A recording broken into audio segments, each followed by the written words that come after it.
support what many... Il reste 30 secondes. There will be 30 seconds left before we start statements by members. The Honourable Member for Richmond-Athabasca.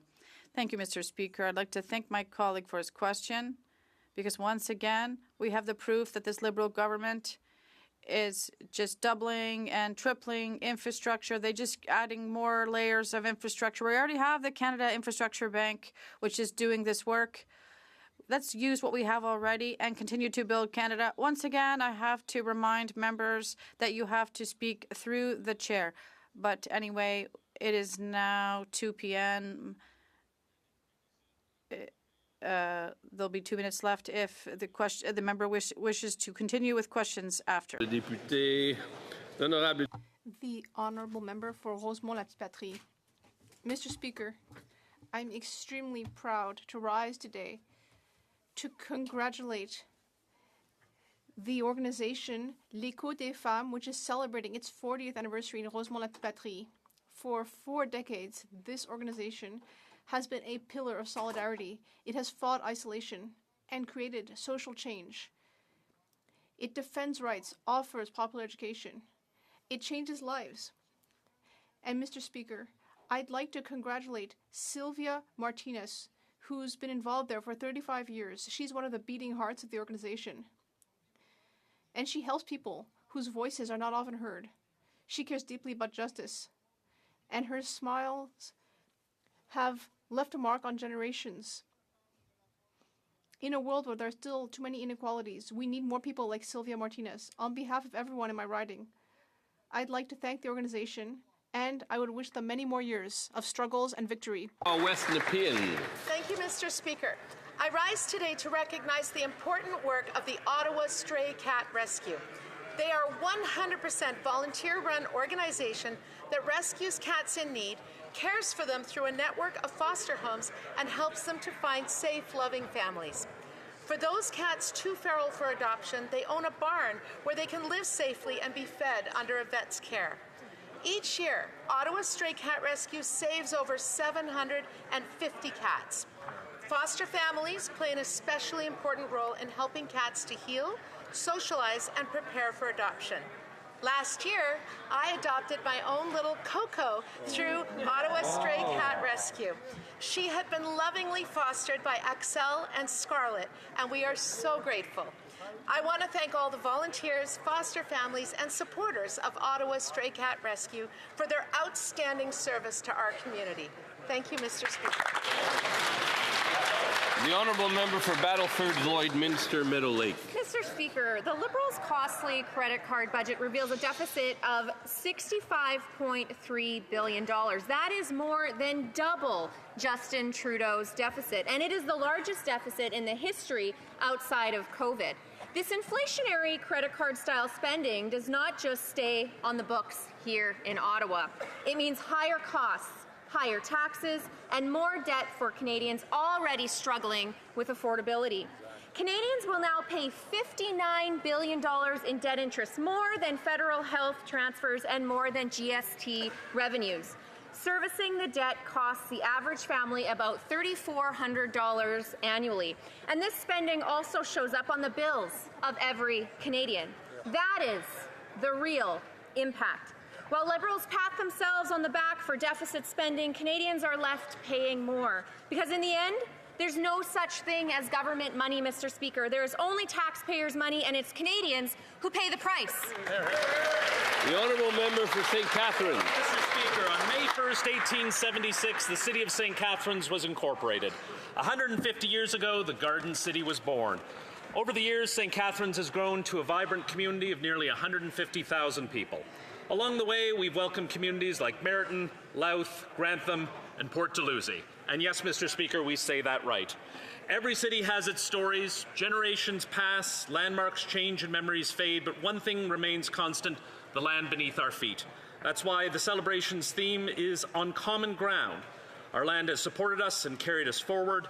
It bore the footsteps of First Nations people, offered refuge to freedom seekers on the Underground Railroad, and gave rise to waterways, vineyards, orchards, industry, and gardens that define us today. I invite everyone to join us on Saturday at Montebello Park from 12 to 4 as we celebrate this remarkable milestone. And while the unusual spelling of our city name may remain a mystery, one thing is certain: happy birthday, St. Catharines. The honourable member for Provencher.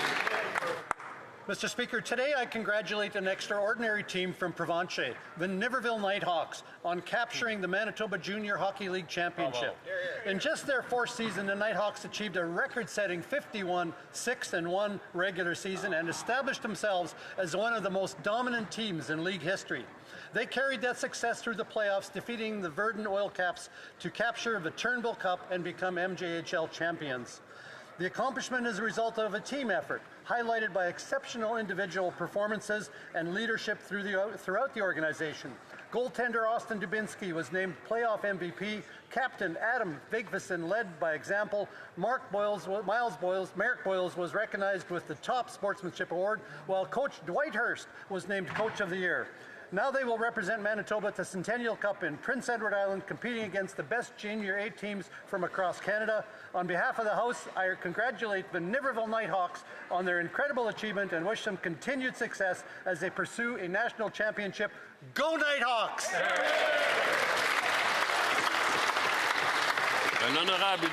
The honourable member for Quebec Centre. Thank you, Mr. Speaker.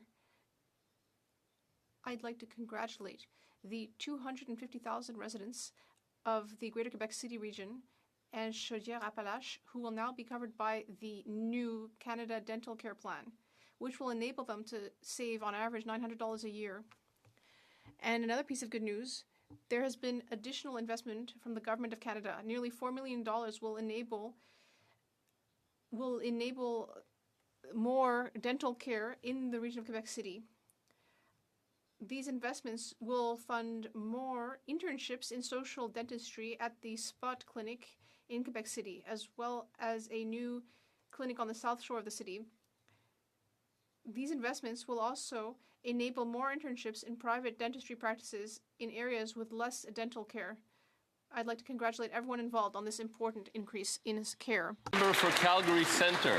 Mr. Speaker, in recent town hall meetings, I heard clearly that people do not feel safe downtown. Residents told me they avoid going out at night. Some leave their homes only to step directly into an Uber.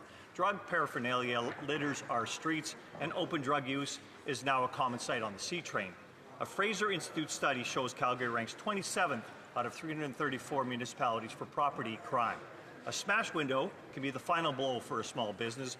Boarded up shops and graffiti drive away shoppers, not criminals. Property damage means higher insurance costs and higher condo fees. Frontline services are stretched and lack the legal tools to keep repeat offenders off our streets. We do not have to accept this as the new normal. Bill C-14 was the first step in getting our streets back. More must be done. We need laws to protect first responders and preferential sentencing and put victims first. Calgarians are demanding action so they can have safe, normal neighborhoods again. Hear, hear. The honourable member for Coquitlam, Port Coquitlam. Mr. Speaker, next week, residents of Port Coquitlam will celebrate one of our community's most beloved traditions, May Days. Now in its 103rd year, this long-standing celebration of spring brings together neighbors, families, and visitors for festivities that reflect the very best of community spirit. From the opening ceremonies this Sunday to the Rotary May Day Parade the following Saturday, May 9th, May Days is a reminder of the strong volunteerism and local pride that define our community. I encourage everyone to take part, to enjoy the live music, delicious food, and the many family-friendly activities that make May Days so special, and to join in celebrating what makes Port Coquitlam such a vibrant place to call home. Thank you. The honourable member for Oshawa. Mr. Speaker, in Oshawa, I hear from seniors on fixed incomes and families and workers who are doing everything right, raising their kids and still falling behind. Every trip to the gas pump stretches them far too thin, and for many, filling their gas tank means cutting back somewhere else. The Prime Minister cannot have it both ways. He says affordability is the best it's been in a decade, but then also admits there is a problem. That flip-flopping does nothing for my neighbors in Oshawa, and his plan still still offers only temporary, partial relief that will not ease the real burden they are facing. Conservatives have a better plan. We propose scrapping all federal gas and diesel taxes for the rest of 2026, including the fuel excise tax, the GST on gas, the industrial carbon tax, and the fuel standard. That would mean real relief, up to 25 cents per liter and over $1,200 this year for a family of 4. It is time this Liberal government gave them full relief for the full year. Hear, hear.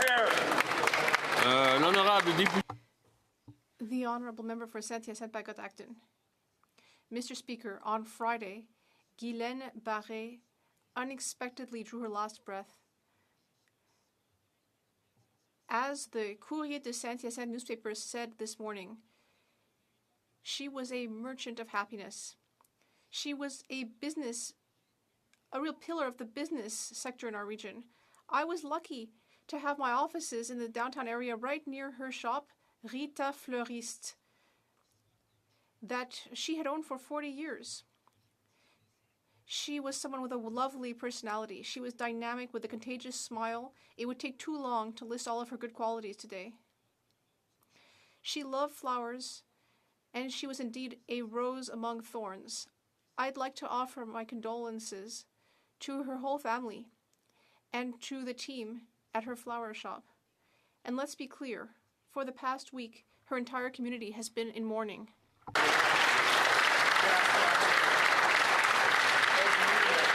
The Honourable Member for South Surrey White Rock. Mr. Speaker, Doug Tennant has dedicated more than 35 years to advancing inclusion for people with developmental disabilities, either as a parent, volunteer, or CEO of Unity.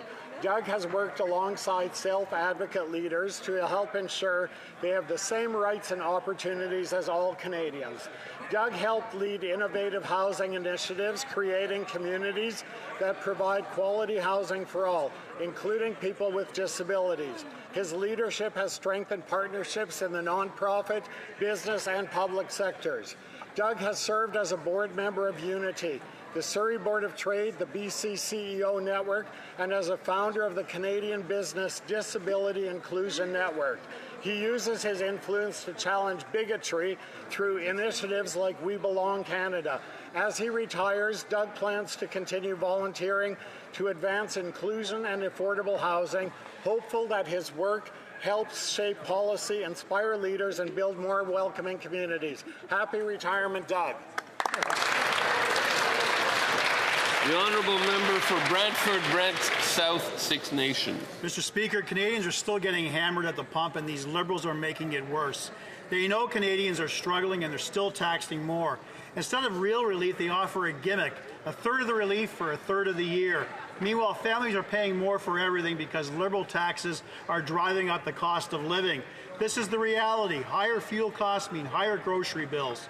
Every truck, every delivery, every shelf price goes up, and Canadians are the one paying the price. And when Conservatives put forward a plan to scrap all federal fuel taxes for the year, cutting costs by 25 cents per litre, saving families over $1,200, these Liberals voted to keep those taxes in place. This was a choice by the Liberals to keep taking more from Canadians when they can least afford to. Conservatives are offering real relief, a full plan for a full tank, because Canadians shouldn't have to choose between filling up their car and feeding their family. The Honourable Member for Mont-Saint-Bruno-L'Acadie. Mr. Speaker, recently I've been able to meet with young people in my riding. I visited a number of schools and I spoke with students and the teams at Monseigneur Gilles Gervais and Albert Schweitzer schools. I was touched by their curiosity, motivation, and their interest in the future. Pleasure of welcoming students on Parliament Hill from Heritage Regional School. They came to see how our democracy works. Their questions were clear and thoughtful. These interactions are important. They show that we need to support our schools. We also need to help young people to enter civic life. I'd like to thank the management, teachers, and especially the students for their warmth and energy. Thank you. The Honourable Member for Hastings, Lennox and Addington, Tyendinaga. The latest latest report from the Agri-Food Analytics Lab at Dalhousie University makes it clear. Financial pressure is not easing. Canadians are not getting relief. They are being forced to adapt to permanently higher prices. The Liberal government's recent credit card budget shows it's doubling down on a spend now, pay never fiscal policy that for over a decade has driven up the cost of everything from food to fuel to rent. The deficit has doubled, and for what? What tangible benefits has that spending delivered for Canadians? The Prime Minister often touts this new government as some vector of change, but Canadians know it's the same ministers and advisors who buried this nation in debt. Simply swapping the Prime Minister with the architect of that very policy fools no one. This week presented an opportunity to provide relief and change course. Instead, they doubled the deficit, and that will only deepen the strain on households already stretched to their limits. Mr. Speaker, a better path remains possible that puts affordability and accountability first. L'honorable député de la Salle. The honourable member for La Salle-et-Marne-Verdun. Mr. Speaker, my dear Montreal Canadiens, the second youngest team in the National League is in the Stanley Cup playoffs after an exciting season. Childhood in Montreal, when I could watch the Canadian practice at the Verdun Auditorium, standing just a few feet from the legend that lit up the Forum and our TV set. Vous en connaissez? You all know the names: Dryden, Savard, Robinson, Lapointe, Lafleur, Lemaire, Schutt, Gainey, Cournoyer. Also in the 70s, I was in secondary school right down the street from the old Forum, and 3 times we saw them win the Stanley Cup. I was in detention, smiling for having skipped school to attend the Stanley Cup parade. Les jeunes glorieux d'aujourd'hui. And today's young players make us just as proud. All the ghosts of the old Montreal Forum, with all the fans from La Salle-et-Marne-Verdun and across the country, to shout, "Go, Habs, go!"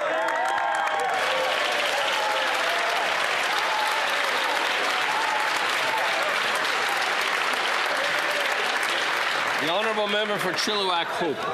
These same old Liberals have continued their decade of credit card budgets. Not only has this costly Liberal Prime Minister embraced the same borrow and spend policies of Justin Trudeau, he's doubled down, doubling the deficit. These failed policies have left Canadians with the worst housing costs, worst economic growth, and worst inflation in the G7. The costs to Canadians are enormous. Interest charges on the national debt this year will reach $60 billion, and in 5 years it'll be $90 billion. That works out to $3,400 in interest costs for every Canadian family this year. That money goes to bankers and bondholders instead of doctors and nurses. Interest payments on our debt are now the fastest growing item in the Liberal budget. These Liberals are mortgaging the future, selfishly racking up the credit card and leaving the bill for our kids and grandkids. Enough is enough. It's time to restore fiscal responsibility and put an end to these reckless Liberal credit card budgets. The honourable member for Don Valley West. Mr. Speaker, I have the pleasure today to welcome to Ottawa the world leaders of the Salvation Army, General Lyndon Buckingham and Commissioner Bronwyn Buckingham, with officers of the Canadian headquarters located in my riding of Don Valley West. Dedicated to selfless service, holding high the dignity of those in need, the Salvation Army has been helping Canadians for more than a century. Through food banks and thrift stores, shelters and housing, long-term and palliative care, youth programs, life skills training, and emergency disaster response, the Salvation Army is the largest non-governmental direct provider of social services in Canada. The Army is an important partner for our federal government, helping people in need. I know every member of this House is grateful for its work in their communities. From humble beginnings in the United Kingdom to transforming lives in 134 countries, their faithful work continues to inspire. Thank you, Mr. Speaker.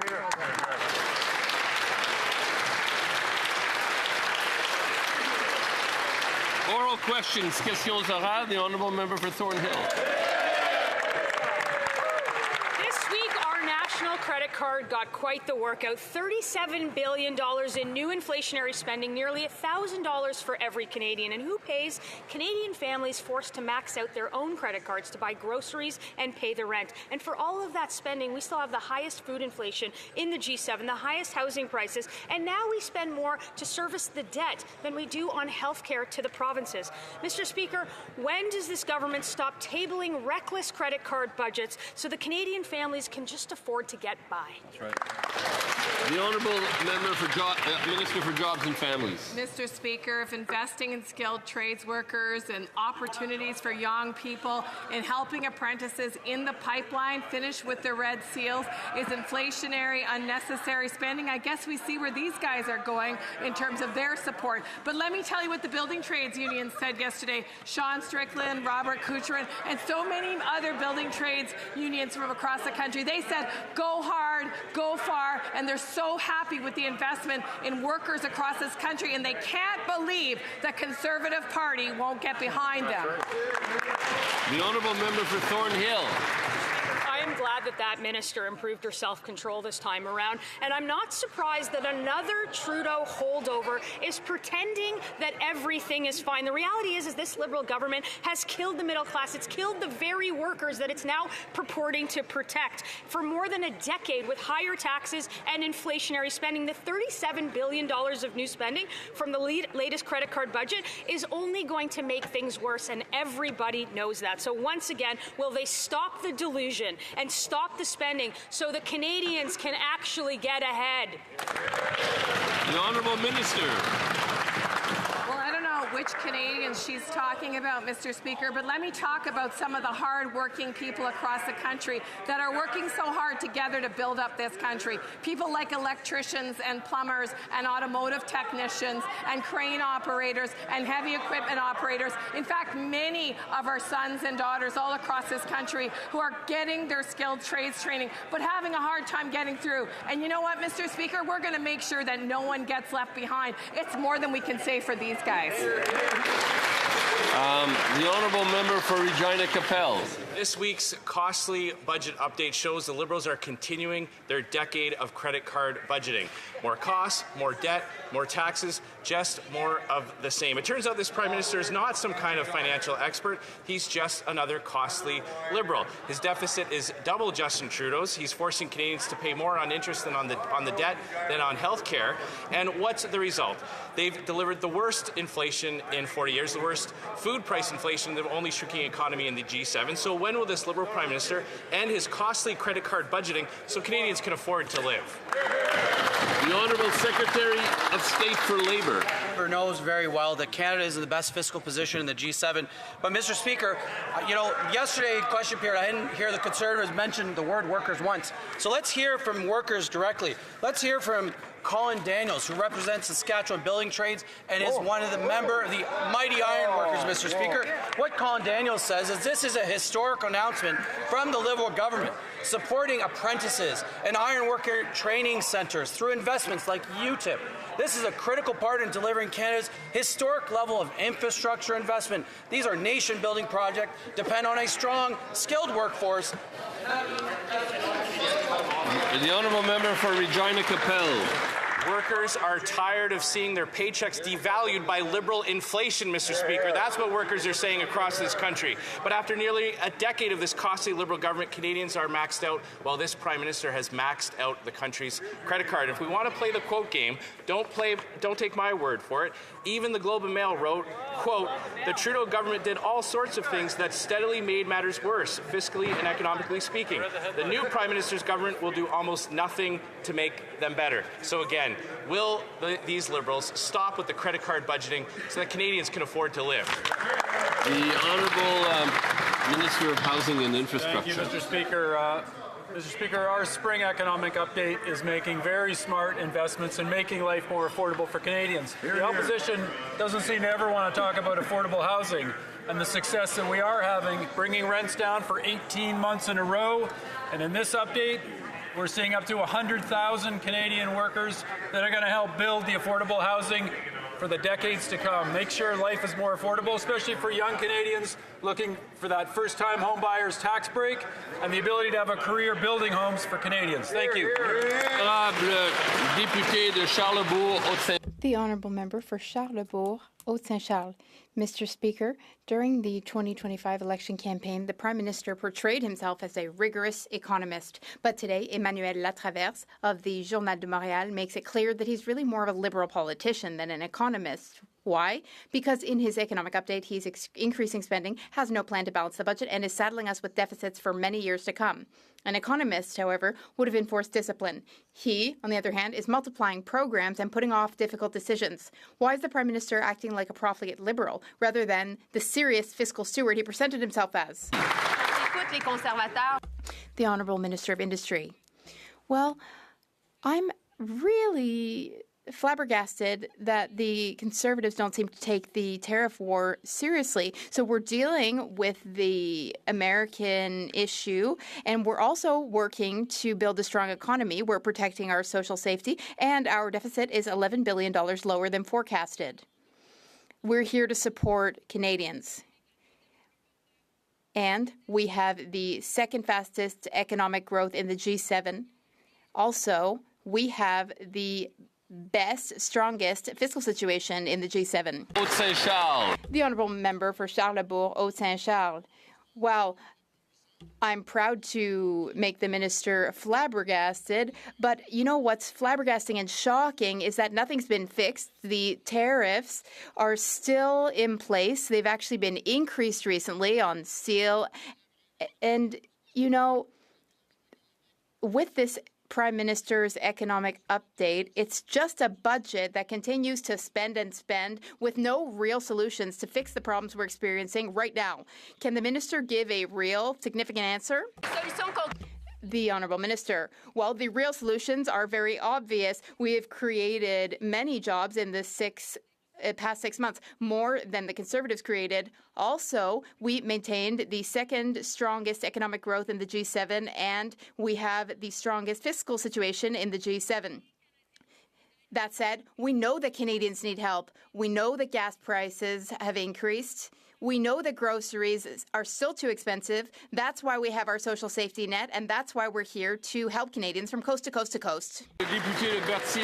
The Honourable Member for Berthier-Masquinongé. Mr. Speaker, with their economic update, the Liberals continue to back down on fighting climate change. There's not a penny to help our businesses cope with the new U.S. tariffs introduced on April 6th. Meanwhile, oil companies, well, they're popping the champagne. The Liberals have poured $10 billion of public money into finding business partners for them. Another $25 billion through their so-called sovereign wealth fund, on top of extending their tax credits. Our SMEs are in danger of going out of business, not oil companies. So why are oil companies the ones receiving help? The Honourable Minister of Environment and Climate Change. Mr. Speaker, in the spring economic update, we are taking steps, the next steps in the fight against climate change and to protect nature. We finalized our methane regulations, 400 megatons of reductions in emissions. We also have another strategy. In February, EV sales increased by 47% after our new strategy was announced. We continue to be a leader in the fight against climate change, and we will continue on this path. The Honourable Member for Berthier-Masquinongé. Mr. Speaker, Liberals have enough money to offer $40 billion to oil and gas companies in the economic update, but they don't have a penny for the media, which is in the midst of a crisis and undergoing a wave of layoffs. They don't have a penny for seniors struggling with the rising cost of living, not a penny for our small and medium businesses dealing with U.S. tariffs. But when it comes to saying yes to big oil, the Liberals are so quick to oblige. Why do billionaire oil companies come before everyone else? The Honourable Minister of Industry. He can't be serious. I don't even think he believes his own talking points. Today, I talked to my new colleague, my new counterpart, the Quebec Finance Minister, Bernard Drinville, and we are on the same page for so many projects and for the economy. And soon, we will be announcing supports for steel and aluminum companies. We know that the U.S. changed its tariffs recently. We know that businesses everywhere in Canada and in Quebec are affected by that, and we're here to help them. The member for Repentigny. Mr. Speaker, the Liberals claim that producing more oil will not harm the environment thanks to carbon capture and storage. But in their economic update, they've turned their miracle solution into yet another problem. They're modifying their carbon storage tax credit so that it can be used for enhanced oil recovery, too. That means injecting carbon dioxide into the ground to extract even more dirty oil. What's more, they want us to pay for it with a $14.5 billion tax credit. How on earth can they justify that? The Honourable Minister of Environment and Climate Change. Well, let's keep talking about our spring economic update. I'm sure he saw the nature strategy in the update. It protects the marine park in James Bay. I think he'd be happy to see that. We are investing as well internationally through the International Climate Action Fund. We are a world leader in our support internationally, and we are protecting nature. We have our methane regulations, and all of that is in the spring economic update. For Haldeman Norfolk. This week's economic update proves that nothing has changed. In fact, the Prime Minister has doubled Justin Trudeau's soaring deficits and is also doubling down on 10 years of costly credit card budgeting. Now the media reports that this government is considering recycling capital from public assets like airports to put into the new so-called wealth fund. So I ask this Prime Minister, how much of Canada's public assets does he plan to sell to fund more Liberal, wasteful spending? The Honourable Minister of Women and Gender Equality. Mr. Speaker, despite the headwinds that we're experiencing here in Canada, Canada has a strong fiscal position. Let's take a look at the facts. Wages are up by 4.7%, outpacing inflation. We have the lowest debt-to-GDP ratio in the G7. We are creating pathways for young Canadians, making sure that they have skilled jobs, specifically 100,000 skilled jobs, Mr. Speaker. And we're doing that while bringing Canadians along with our Canada Strong Fund. Mr. Speaker, this is the way you build a country strong, and we're going to do that with Canadians. The Honourable Member for Haldeman Norfolk. This Prime Minister has doubled Trudeau's deficits, and now Canadians are lining up at food banks and unable to afford groceries. Now the Liberals want to sell off national infrastructure and put the money into their sovereign debt fund. We have seen this before with the failed infrastructure bank, which is losing money and which is built on deficits. Does this Prime Minister understand that his spending spree is leaving Canadians with more debt and higher costs? Here, here. The Honourable Minister. Mr. Speaker, with our spring economic Mr. Speaker, with our spring economic update, what we're doing is we're supporting workers and young Canadians. We're making sure that life is more affordable for Canadians. We're building strong and safer communities, and again, introducing a sovereign wealth fund to make sure that Canadians can have direct access to the success of Canada. And Mr. Speaker, that member is from Ontario. I don't know what she has against our major projects, which is building the Darlington nuclear project in Bougainville, Canada's Nichols Crawford project, Mr. Speaker. These are just some of the investments that we're making here in this province, and that is the way we're going to build our country strong, Mr. Speaker. The Honourable Member for Elgin, St. Thomas, London South. The Liberals say this is a, quote, new government, but the only things that have changed are the color of the Prime Minister's socks and the size of the deficit. This Liberal Prime Minister has doubled Justin Trudeau's deficit, maxing out the country's credit cards and forcing Canadians to pay more to bankers and bondholders rather than roads and hospitals.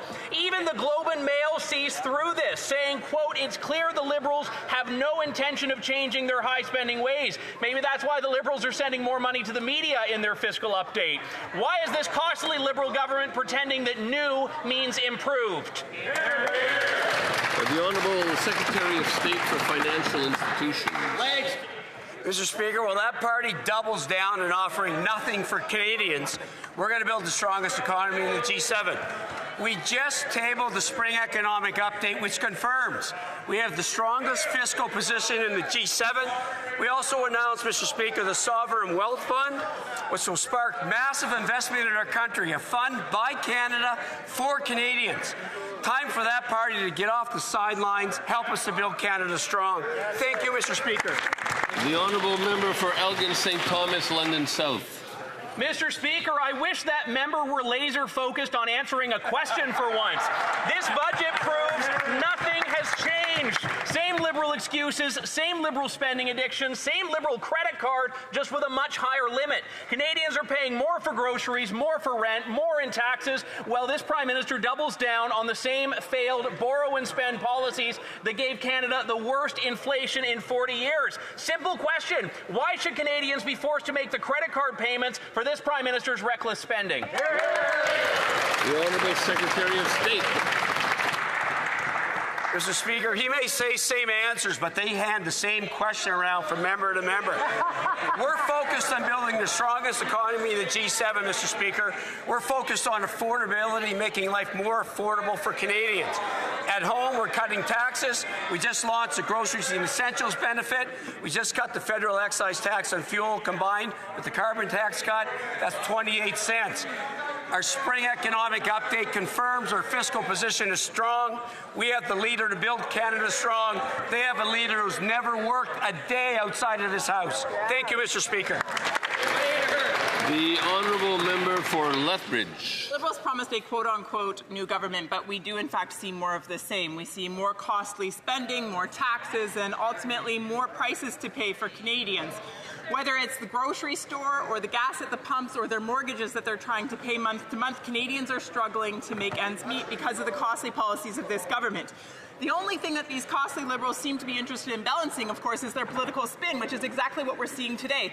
So will they admit that they in fact have failed Canadians and promise to do better going forward? The Honourable Parliamentary Secretary to the Minister of Energy. Mr. Speaker, the more precise they try to sound, the more Canadians should be deeply suspicious of their claims because they zoom in when the world view does not actually reflect anything that they're talking about here. Let's talk about the facts. 20 trade and security deals have made 40% increase in non-U.S. trade. Wages growing faster than inflation created more jobs than the U.S. last year. House prices down, rents down, inflation overall within bounds for months and months and months. MOU with Alberta has created durable climate action, new energy and production, and record production in Alberta, and we do all that with the strongest fiscal position in the G7. Welcome back. The Honourable Member for Lethbridge. Let's focus on the facts. The Liberals are spending so much that they actually have doubled Trudeau's deficit. Now that's quite the accomplishment because Trudeau's deficit, of course, was massive in nature, historic in fact. And so the fact that this government has doubled it is quite something.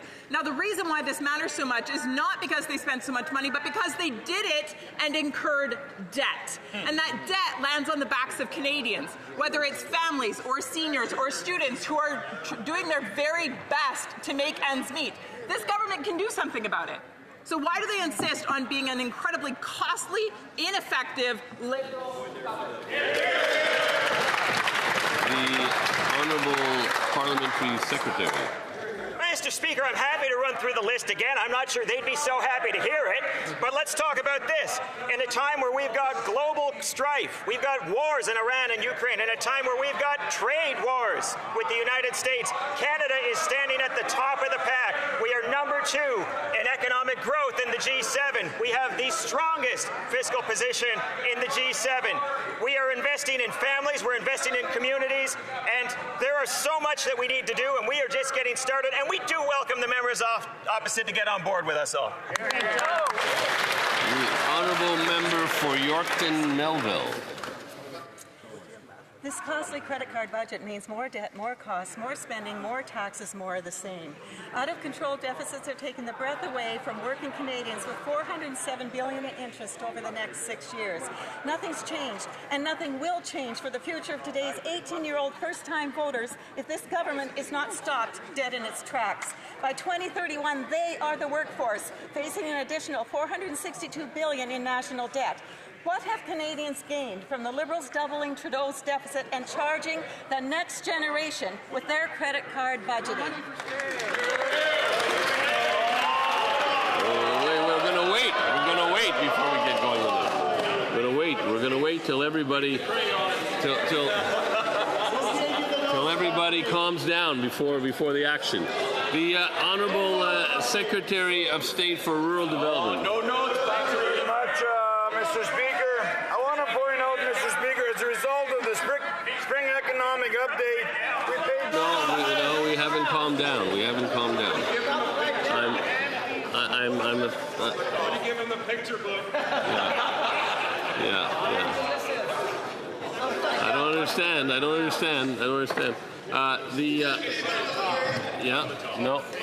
I'm appealing to everyone's better angels. The Secretary of State for Rural Development. Thank you, Mr. Speaker. I want to say that Saskatchewan is proud to be part of Canada.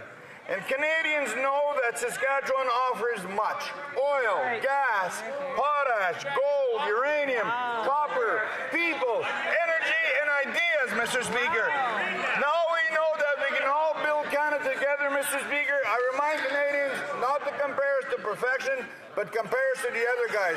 And I've done some research. What are their Well, we'll have to wait to hear the research later. L'honorable député. The Honourable Member for Abitibi-Témiscamingue.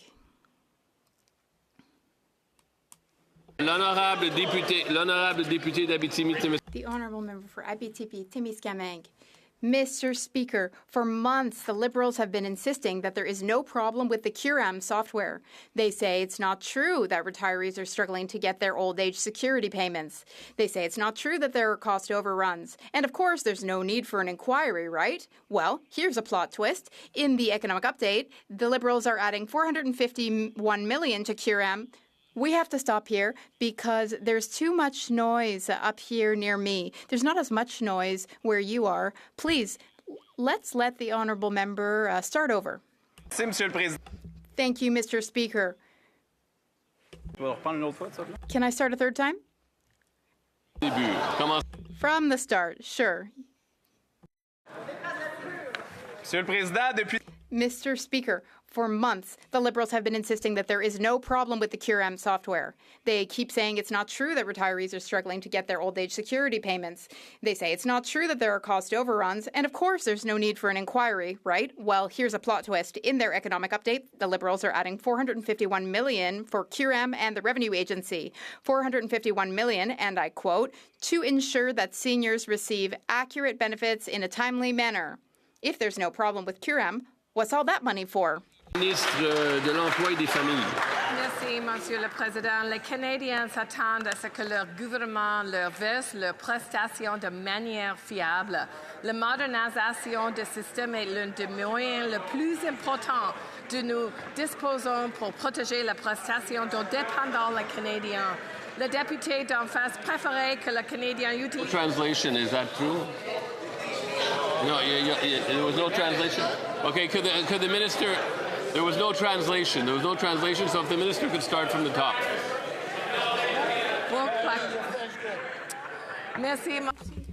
Thank you, Mr. Speaker. Canadians expect the government to pay them their benefits reliably. We are modernizing the benefits delivery system, which is one of the best ways that we can protect the benefits that Canadians depend on. The member across the way would prefer that Canadians use an outdated system that was breaking down. The Honourable Member for Abitibi-Témiscamingue. Oh, Mr. Speaker, the Liberals have just proven that an inquiry is absolutely necessary. They know that there are problems with the processing of pension payments through QRAM. They know it because they're spending a further $451 million specifically to fix it. And they know that there are cost overruns. They've just caused another one. In short, they are proving that both problems are very real and that they have been aware of them for years. Former Prime Minister Justin Trudeau was also aware of these problems. And yet, as recently as Monday, they were still filibustering in committee to hide information. What do they have to hide? When will there be an independent public inquiry? The Honourable Minister of Families and Employment and Jobs. He's talking about this, and our officials have also appeared in committee to talk about Curum. We are, as the member opposite knows, within budget, and we are proceeding exactly as the member opposite has urged us to do, with urgency to make sure that people are not on wait lists and that the most urgent cases are seen. And we've seen a decline by at least 20,000 cases in the waiting list and more to come. The Honourable Member for Mégantic-L'Érable-Lotbinière. Mr. Speaker, while this Liberal government prides itself on adding tens of billions to the deficit, families are being forced to make impossible choices. According to a Dalhousie University report, Canadians are no longer buying what they need, but only what they can afford. Parents are skipping meals to feed their children. This Liberal Prime Minister has doubled Justin Trudeau's deficit, and in our communities, 1 in 3 Canadians now has to go into debt to put food on the table. How much more evidence does this government need before it finally realizes that its costly budgets are hurting Canadian families? The Honourable Parliamentary Secretary to the Minister of Identity and Canadian Culture. Mr. Speaker, I'm always surprised to hear how negative the opposition is while we have such great news. Sports are a great way to build our country, and we're making a generational investment of $750 million in sports. That's the most significant investment in sports in 20 years. The people of Blainville and the members' constituents are surely proud of this investment for our towns, our cities, our communities. Mr. Speaker, we need to build a strong Canada by working together and by investing in sports and youth. The Honourable Member for Mégantic-L'Érable-Lotbinière. Mr. Speaker, I'm not being negative. They are being negative. 2 times more in the negative or in the red than former Prime Minister Justin Trudeau. 2 times more negative. They are in the red.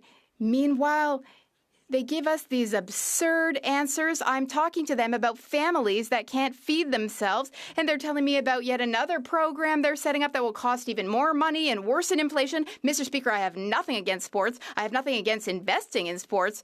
Where the problem lies is that if we want to be healthy, if we want Canadians to be healthy, then people need to be able to eat. Why don't they want Canadians to be able to eat, Mr. Speaker? The Honourable Parliamentary Secretary to the Minister of Women and Gender Equality.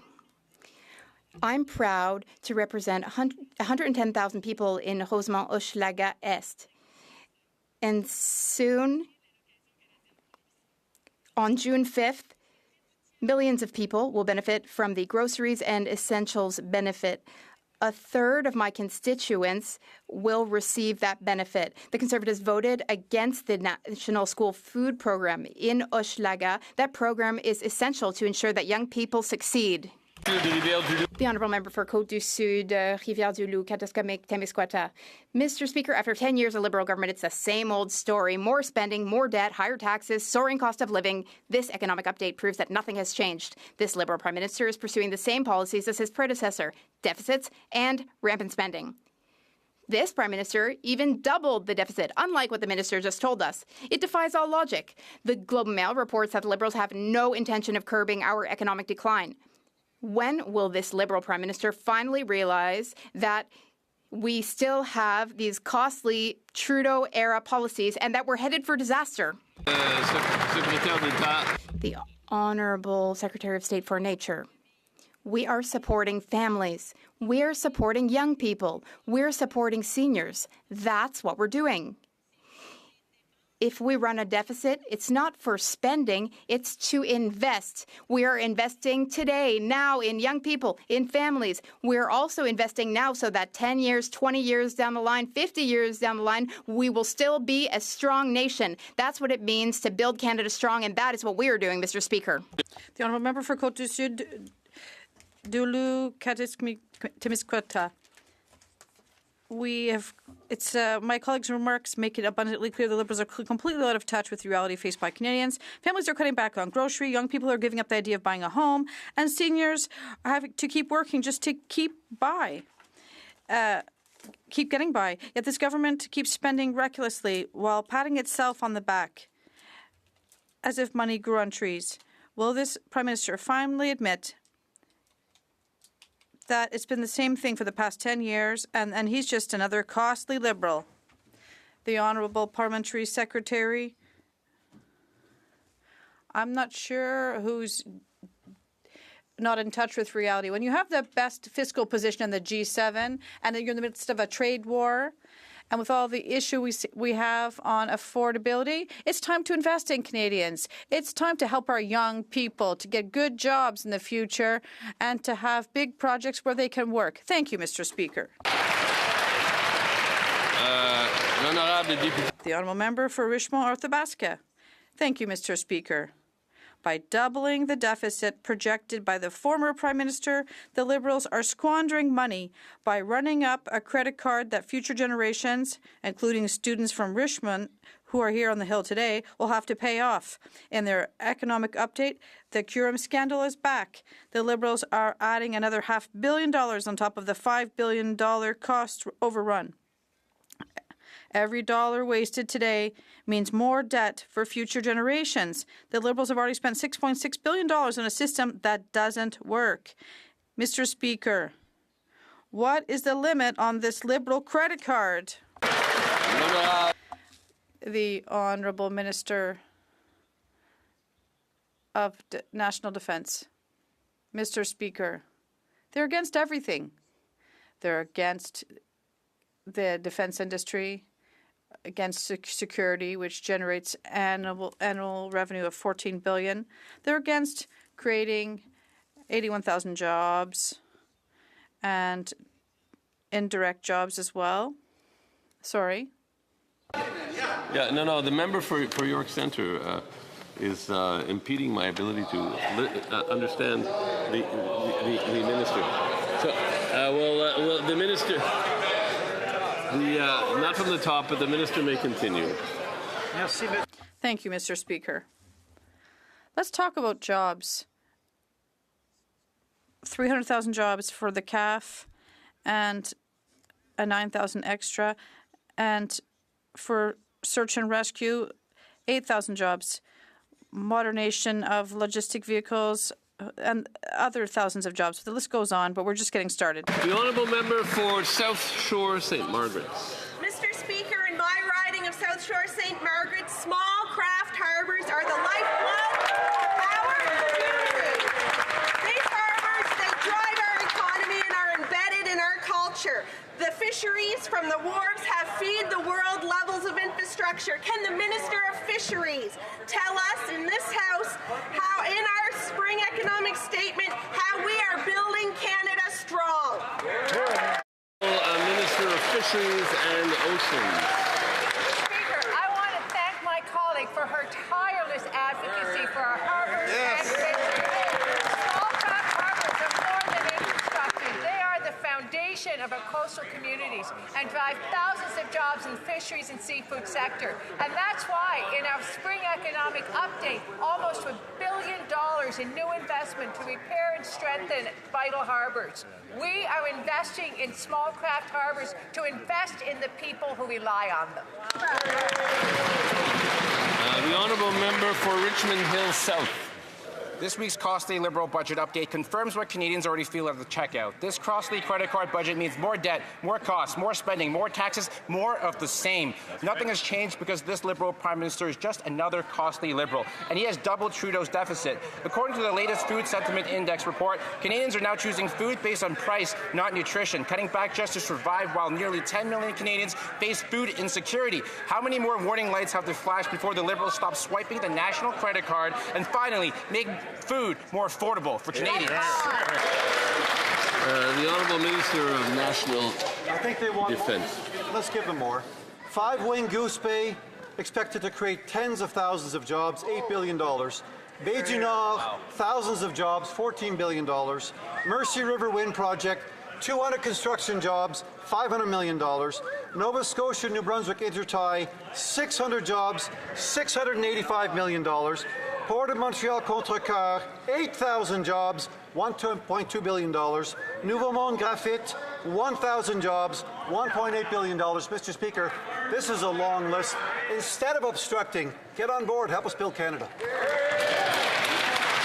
The honourable member for Richmond Hill South. Mr. Speaker, that was a Google search of a list of things the Liberals have put on the national credit card. This costly credit card budget means more debt, more costs, more spending, more taxes, more of the same. Nothing has changed. This Liberal Prime Minister is just another costly Liberal, except he's managed to double Trudeau's debt deficit. Food bank visits have doubled. 1 in 3 Canadians is borrowing just to eat, and families are feeling the pain at the grocery store. Deficits mean inflation today and taxes tomorrow that the Liberals keep doubling down. Why are the Liberals fanning the flames of higher costs and higher deficits instead of putting out the fire for Canadians struggling to afford groceries, gas, and housing? The Honourable Minister of International Trade. Mr. Speaker, this is not a Google search. These are real projects with real workers building big things. Darlington's new nuclear project in Bowmanville, 18,000 jobs. Wow. The Port of Montreal expansion, 8,000 jobs. Wow. The copper mine project in Saskatchewan, 500 jobs. Whoa. The Grace Bay Road and Port project enabling 3,000 jobs. Amazing. And the LNG Canada 2 phase upcoming 7,000 jobs. Whoa. This is how we build Canada strong, Mr. Speaker. The honourable member for Fort McMurray, Cold Lake. The Prime Minister, a former banker who should know a thing or two about economics, has doubled Trudeau's deficit. Higher deficits lead to higher debt, higher inflation, and ultimately higher taxes for Canadians. He's effectively running up the government's credit card without any plan to tackle the principle. Families don't run their budgets this way. Liberal policies are just driving up costs, and nowhere is this more clear than a trip to the grocery store. Canadians now have the highest food inflation in the G7. So when will the Liberal Prime Minister end his costly credit card budgeting so Canadians can afford to eat? The Honourable Parliamentary Secretary to the Minister of Energy and Natural Resources. Mr. Speaker, $4 billion in Cold Lake will be a nice start in helping develop the kind of community benefits and benefit overall that we're talking about. But listen, I got to tell you, we've heard a lot of the same question over here across the way. I think we get the point. I think that they like to talk about the fact that there are prices and deficits, but let's talk about the reality that we face right now. How about it? Let's just take a little bit of a look here. What is our fiscal position in the G7? The best. What are we looking at in terms of the investments we're making? Affordability, groceries and essentials, pausing the gas excise tax, CPP contributions down. If they want to tell us what they want to cut. The Honourable Member for Fort McMurray, Cold Lake. Newsflash. Families, parents, they want to feed their own kids. They don't want to have to rely on government just to be able to get by. I know it's hard for these Liberals to understand that, but that's what parents say every single day. So the question is simple. Will they finally drop all of their deficit spending and bring things in budget? How many more reports have to come out before the Liberals stop this costly credit card spending and make food more affordable for families? The Honourable Parliamentary Secretary. Mr. Speaker, I'd love a direct answer. Are we talking deficit spending such as the school lunch program? Are we talking deficit spending like the groceries and essentials benefit? Are we talking deficit spending like the gas excise tax? I'd love to know what deficit spending they're worried about, because we're focused on affordability on this side, and we're going to make sure we're there for Canadians. The Honourable Member for Brandon Souris. The Prime Minister unveiled another Liberal credit card budget, the 11th in a row, and double the last Trudeau-era deficit. This year, Canadians will spend $60 billion just to pay the interest on the debt that Canada already owes, and that number is only going up. That's $60 billion that isn't going into healthcare, critical infrastructure, national defence, or affordability measures to help you put food on the table or a roof over your head. Right. Simple question: what happened to last year's Liberal slogan to spend less to invest more? Yes. Was that just a tagline to win an election? Yes. Or are these guys actually incapable of reducing government spending?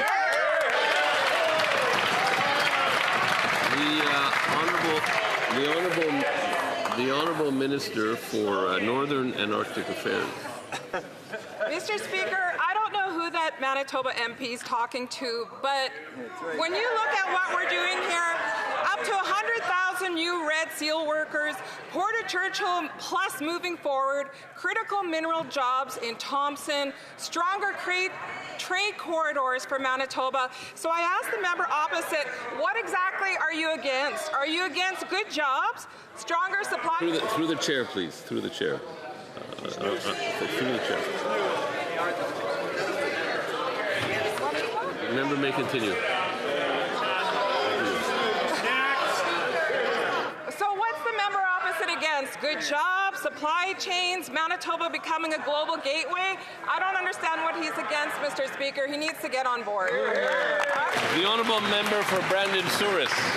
The Liberals have a long list of costly programs and a failure to get any major project approved for the province of Manitoba. And I haven't met a person yet who thinks any of those programs have made food or housing cheaper or have those costly programs that are actually well run. Housing and food have skyrocketed, our debts doubled, the highest youth unemployment in decades, no new major projects begun, record food bank lines, and more children living below the poverty line than in years. These results, despite all the rhetoric about Liberal financial prowess, the definition of insanity is doing the same thing over and over again and expecting a different result after 11 years and no change. Don't these Liberals fit the bill? The Honourable Minister.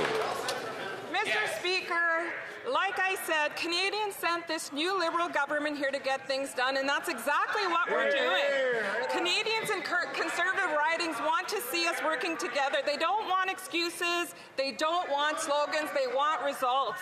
But the member opposite has voted against everything that will actually help Manitobans. Affordable childcare, grocery rebate, automatic tax filing, cutting taxes at the pump, and creating a national food program so children don't get hungry. I don't understand what he's against. The honourable member for Pitt Meadows, Maple Ridge. Mr. Speaker, it's a national disgrace. 80% of Canadians now say that food is their fastest rising expense, and 1 in 3 are forced to borrow money just to eat. Yet this Liberal government continues merrily on its way with its costly spending, forcing parents to make difficult choices at the grocery store. History shows that as nations prosper, people eat better. But under the Liberals, Canadians are cutting back on meat and essential nutrition. When will the Prime Minister end his costly credit card budgeting so all Canadians can afford to properly eat? Good job. The Honourable Minister of Veterans Affairs. My colleagues talking from British Columbia and saying that people are concerned that we're not making enough investments in Canadians. You know what? We are making those investments in Canadians. We know that an ambitious Canada needs skilled trade workers. We're investing $2 billion to encourage young people to pursue careers in the skilled trades. We're investing in a training top-up and a $5,000 Red Seal bonus, and we're investing $10,000 per apprentice in SMEs across British Columbia. Mr. Speaker, we're building Canada strong. The honourable member for Calgary McKnight. After 11 years of this Liberal government, almost 1 in 4 Canadians are living in food insecure households. 1 in 3 are borrowing money just to afford food. And 2 million Canadians visit food banks each month. That's right. Canadians know that deficits lead to higher inflation today and higher taxes tomorrow. But this Liberal Prime Minister has not doubled Trudeau's deficit. When will this Prime Minister end his costly credit card budgeting so Canadians can afford to eat? That's right. Yeah. The Honourable Parliamentary Secretary. Mr. Speaker, I almost don't know what to say. Calgarians certainly know the difference between credit card purchases and investments, such as investments in themselves. That's what we're doing with the groceries and essentials benefit. That's what we're doing with the with the gas tax. And I'll tell you something else, Mr. Speaker. Albertans are very excited. Calgarians are very excited because of the MOU with Alberta that is finding ourselves a path forward to new energy infrastructure, durable climate action, and we're seeing record production, Mr. Speaker. You'd think that'd be something they'd be excited about. For Saskatoon South. Thank you, Mr. Speaker. Maxing your credit card only adds to the financial pain. This government has proposed yet another credit card budget. That means more costs, more spending, more taxes, more of the same. Nothing has changed. This Prime Minister is just another costly Liberal who has doubled Trudeau's massive deficit. Will the Prime Minister admit that this is more of the same from the past 10 years, and now Canadians are paying the price at the grocery stores? The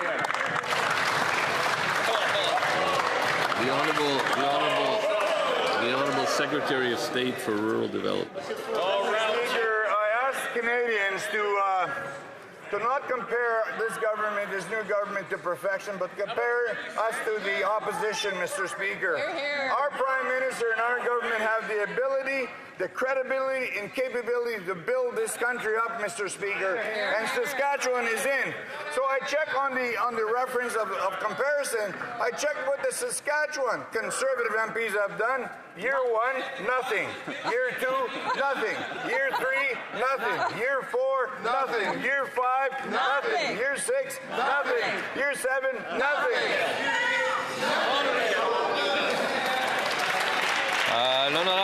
The Honourable Member for Les Pays d'en Haut.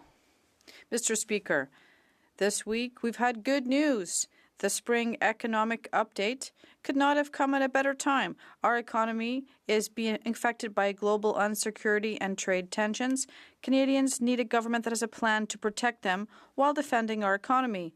Can the Minister of Industry tell us what this update means for Canadians? The Honourable Minister of Industry. Thank you, Mr. Speaker. My colleague's question is very relevant because we are facing a real trade war, and it is affecting many regions in our country, including his. But in the spring economic update, we're building a strong economy. We are protecting our social safety net, which is so important for thousands of Canadians. At the same time, we've reduced our deficit by more than $11 billion. And we're doing this as we have the second largest, fastest growth in the G7. We are using our fiscal position to help Canadians. That's what building Canada strong means. Mr. Speaker, when someone has been denied entry into Canada, a temporary resident permit is their last resort. The Minister of Immigration recently issued one of these permits to Mehdi Taj, and he landed in Toronto this week. Anybody who knows how to Google can quickly figure out that this man is a former commander of the murderous Iranian regime, which is listed as a terrorist entity in Canada. The Immigration Department has already let in hundreds of other IRGC officials who are roaming free in Canada, leaving Canadians feeling unsafe. Why did the minister give a terrorist who's part of a murderous death cult the green light to come to Canada? The Honourable Minister of Public Safety. Mr. Speaker, ensuring the safety and security of Canadians is our top priority. We cannot comment on an individual case due to privacy laws, Mr. Speaker, but I want to assure all Canadians that Canada has rigorous admissibility requirements, and we've been very clear that IRGC members and senior Iranian officials are inadmissible to Canada. We will continue to work with our border and law enforcement agencies to ensure the safety and security of all Canadians. The Honourable Member for Calgary-Nose Hill. They can't comment on it. Is that the best that they could do for a QP line? Here's the reality. The Minister of Immigration, she issued a permit. She would have had to have done it to a known member of a listed terrorist organization. The Minister of Immigration did that. And now they can't comment on it. It's literally all over the news. Everybody in Canada needs to know how this happened and how the government's going to fix it. You can't just say you're not going to comment on it. Here. Again, through the chair. The Honourable Minister of Public Safety. Very clear. IRGC members are inadmissible to Canada, Mr. Speaker. Senior Iranian officials are inadmissible to Canada, Mr. Speaker. We will continue to work with border and law enforcement agencies to ensure the safety and security of Canadians.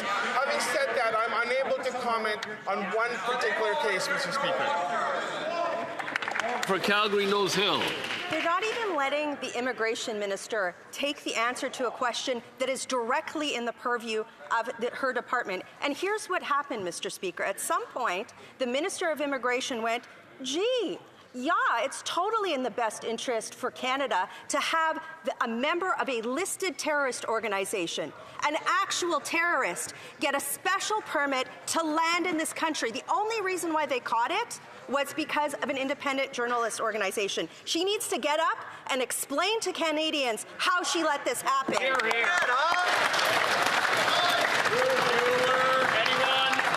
Honourable Minister of Public Safety.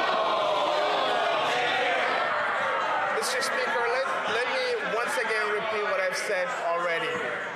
Senior members of the IRGC and who are part of the Iranian regime are inadmissible to Canada, Mr. Speaker. The safety and security of Canadians is of paramount importance to this government. Having said that, the individual case in question, I'm unable to comment due to privacy concerns, Mr. Speaker. The Honourable Member for Mississauga Centre. Mr. Speaker, our economic future depends on the people building it. One of the greatest privileges of my role is getting to speak with young people across our country, and I hear it every day. They want to be involved, and they know they can be central to building Canada's future. As we move forward with major infrastructure projects, can my good friend, the Minister of Jobs and Families, update the House on how our government is ensuring young Canadians are positioned to take advantage of these opportunities and help drive our ambitious economic agenda at a time when others just want to cut supports? The Honourable Minister of Jobs and Families. Thank you, Mr. Speaker. And I want to thank the member for Mississauga Centre for being such a passionate advocate for youth across this country. We are really learning from his wisdom and expertise. And Mr. Speaker, our Team Canada Strong plan is built on the voices of youth, and it includes providing 100,000 youth with training, income, and paid work placements for those who want to join the skilled trades workforce. So on this side of the House, we're focused on building up opportunities for youth, workers, and the economy. Will the members on the other side stand with youth and workers, or are they going to vote against those opportunities? The Honourable Member for Edmonton Manning. Thank you, Mr. Speaker. Going into debt makes things cost more. After 10 years of increasing liberal borrowing, Canadians are worse off.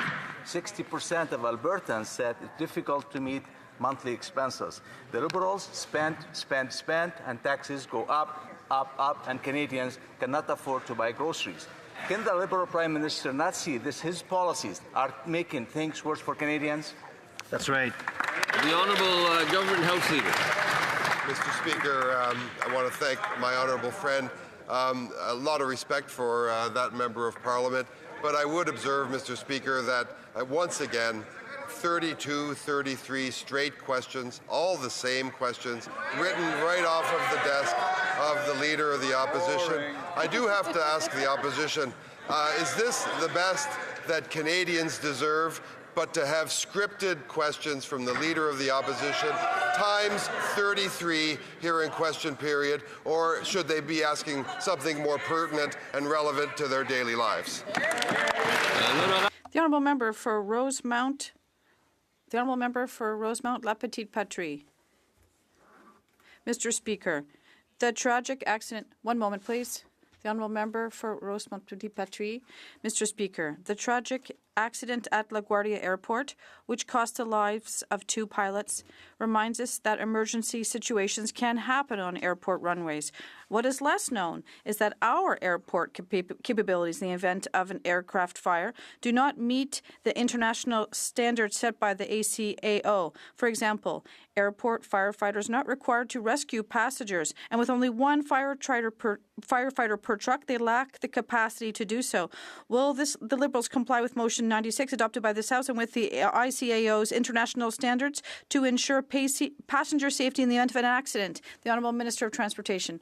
Mr. Speaker, I can assure this House and all Canadians that our security system at the airports is amongst the best in the world, and we certainly work with all of our international partners, including the International Civil Aviation Organization located in Montreal, to enhance standards and to do what is best. And we're certainly going to continue to work with our stakeholders based on the best possible science to ensure the safety of everyone. The honourable member for Winnipeg Centre.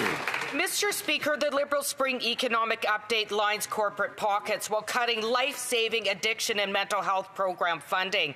In one weekend, 10 clients at Main Street Project died from toxic drugs. That is one organization's, and deaths are rising. 5 years ago, the government backed the Health Canada Expert Task Force on Substance Use. They have failed to act on their recommendations. How many people must die on the streets of Winnipeg before this government acts? Hear, hear.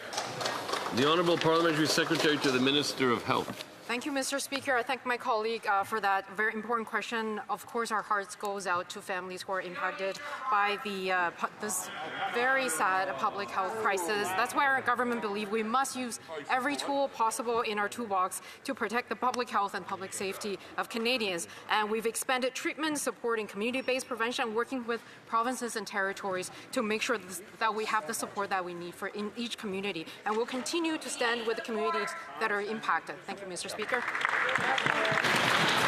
I wish to draw the attention of members to the presence in the gallery of the Honourable Nate Glubish, Minister of Technology and Innovation for the province of Alberta.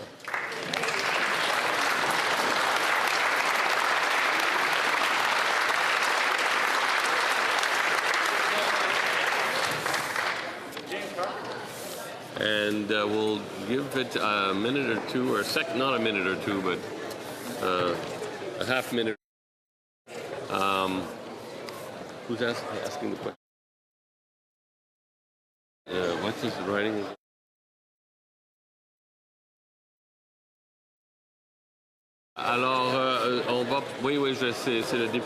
Yes, it's the member from Mégantic-L'Érable who will be asking the question and who will be answering it. Mr. McKinnon, OK, ben il est parti, là, il n'est pas là. Mr. McKinnon, but he's gone. OK, c'est Monsieur Blanc. No, but who's going to answer the question?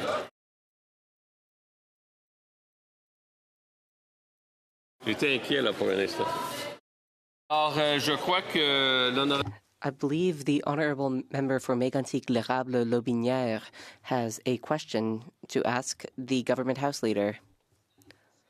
Mr. Speaker, yes, it is an honor to rise today to ask this highly awaited question. This is the most exciting moment of the week here in the House of Commons. The moment when the opposition asks the government what business will be done tomorrow and over the coming week. So, Mr. Speaker, today we witnessed a question period with a wide variety of opposition questions, but